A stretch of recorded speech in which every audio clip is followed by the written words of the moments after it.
বাংলাদেশের প্রথম এবং মুসলিম বিশ্বে দ্বিতীয় নারী প্রধানমন্ত্রী।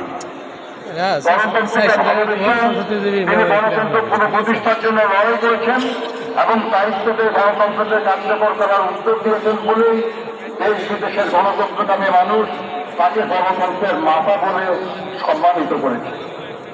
উন্নয়নের সমৃদ্ধির একটা গৃহীতদার কর্মসূচি ছিল অসংখ্য।